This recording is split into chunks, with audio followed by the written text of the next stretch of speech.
अब बात करते हैं हम लोग जैसे मिश्रित प्राकृत क्या है। तो रस प्राकृत के बारे में मैंने आपको पहले वीडियो में बताया है, रक्त प्राकृत के बारे में मैंने दूसरे वीडियो में बताया है। अब तीसरा वीडियो जो है आपको है मिश्रित प्राकृत, इसकी जानकारी, मतलब रस प्राकृत की और रक्त प्राकृत की बीमारी। रस प्राकृत की बीमारी में क्या होता है वो आप पहले जानते हैं। मैंने आपको बताया है कि भूख की कमी, रक्त की अल्पता माने कम होना, और बार बार सर्दी होना, मतलब होना और ठीक होना।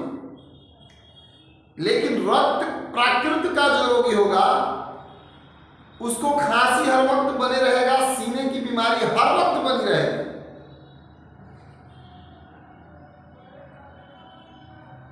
रस प्राकृत में मासिक धर्म की महिलाओं की कमी होना और रक्त प्राकृत में अत्याधिक होना, बार बार आना और बहुत ब्लीडिंग होना।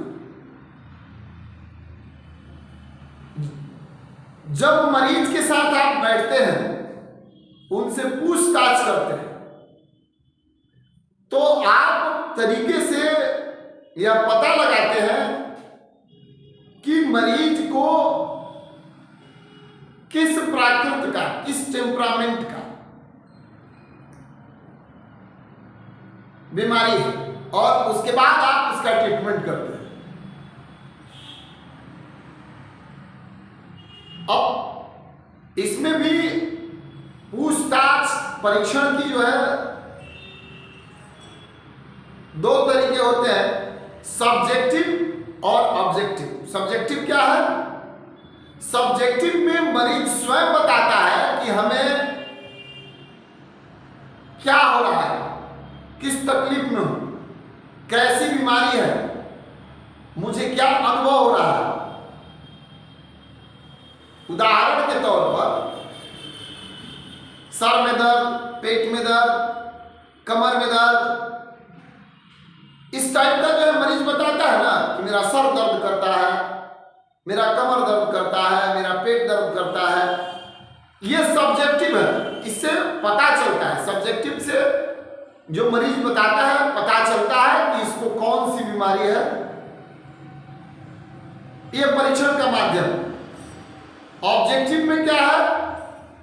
डॉक्टर रोगी को उसके चेहरे देख करके, उसका शरीर देख करके, उसका खड़ा होने का, उसका चलने का, उसका बोलने का स्टाइल देख करके यह बताता है कि इसको यह बीमारी है।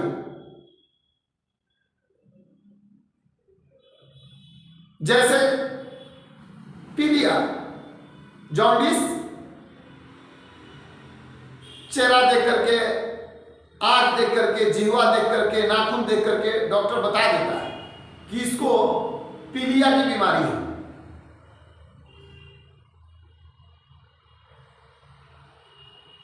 अब रह गया सवाल कि ऑब्जेक्टिव में बहुत सारी अभी वैसी भी बीमारियां हैं जिसके बारे में पता पैथोलॉजी के माध्यम से लगाया जाता है, और वह पता पैथोलॉजी के माध्यम से लगाना आवश्यक हो जाता है, यह भी ऑब्जेक्टिव में ही आता है।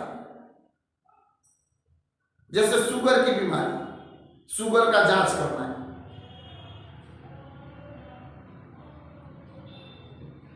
एग्जाम्पल के तौर पर मैं बता रहा हूं,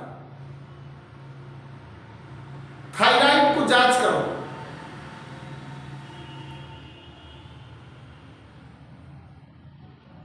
ये पैथोलॉजी के माध्यम से पता लगाया जाता है, यह भी ऑब्जेक्टिव में ही आता है। तो मैं क्या बताया कि रस प्राकृत, रक्त प्राकृत के बाद मिश्रित प्राकृत भी होते हैं, और चिकित्सक अगर आपको बनना है, कुशल चिकित्सक बनना है, तो मरीज का कोई भी बीमारी हो, उस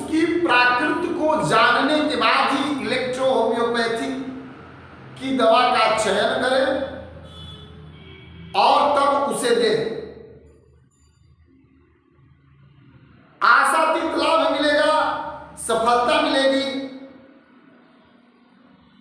बीमारी ठीक होगा। आजकल पेटेंट के चक्कर में बहुत सारे चिकित्सक हैं जो इलेक्ट्रो होम्योपैथिक चिकित्सा पद्धति से जुड़े हुए हैं। मैं उन लोगों से कहूंगा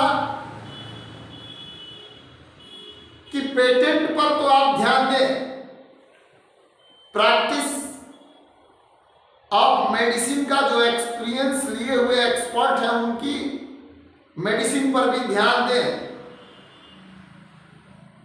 लेकिन बेसिक जो इलेक्ट्रो होम्योपैथिक पद्धति का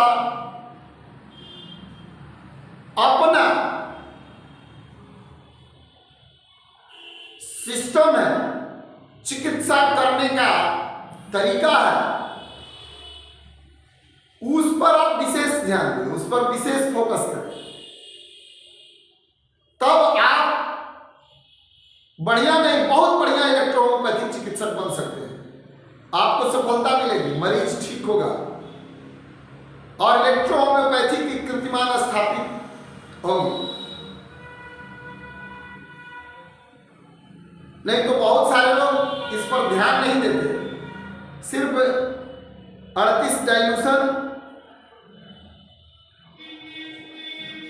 जो 38 मेडिसिन बनी हुई है कंप्रेस,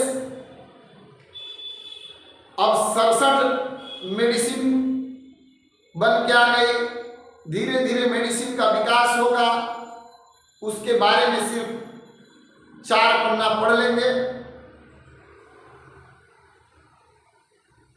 और उसके आधार पर ट्रीटमेंट देने के लिए आप बैठ गए, तो ऐसे पूर्णतः कुशल चिकित्सक नहीं बन पाएंगे।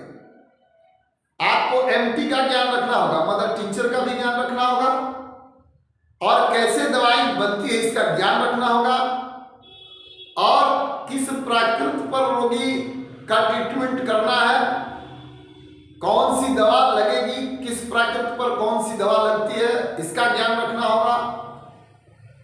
प्रेजेंस ऑफ माइंड पर आपको ध्यान देना होगा और चिकित्सा को ही मतलब प्रेजेंस ऑफ फिलोसफी बोलते हैं, अपना रिसर्च, अपना अनुसंधान। साथ ही साथ जो हमारे सीनियर हैं उनकी रिसर्च, उनका अनुसंधान या जो अनुसंधान करके इसको प्रमाणित कर चुके हैं कि यह दवा इतने डाइल्यूशन में और इस मरीज को, इस प्राकृत के मरीज को दिया जाएगा और देने से आराम हो रहा है, उस पर भी आप ध्यान दे सकते हैं। लेकिन बेहतर होगा कि सबको ध्यान देते हुए आप इलेक्ट्रो होम्योपैथिक के सिस्टम और सिद्धांत को समझें और समझ करके प्रैक्टिस करें, दवा दें, मरीज को आराम होगा, आपको यश मिलेगा, कृति मिलेगी, मान सम्मान मिलेगा, इलेक्ट्रो होम्योपैथी का विकास होगा। The world education medical science research institute Bihar Patna आपको बहुत सारे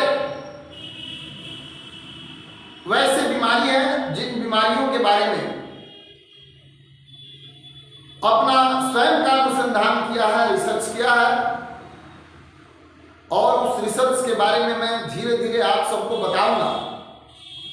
अपने छात्रों को मैं उस स्तर का चिकित्सक बनाऊंगा या बनाता हूं जो तरीके से पढ़े तो चिकित्सा के क्षेत्र में एक नए कीर्तिमान को स्थापित करेगा कि इलेक्ट्रो होम्योपैथिक पद्धति जो है बहुत ही सार्थक, कम बजट की और बहुत ही कारगर पद्धति है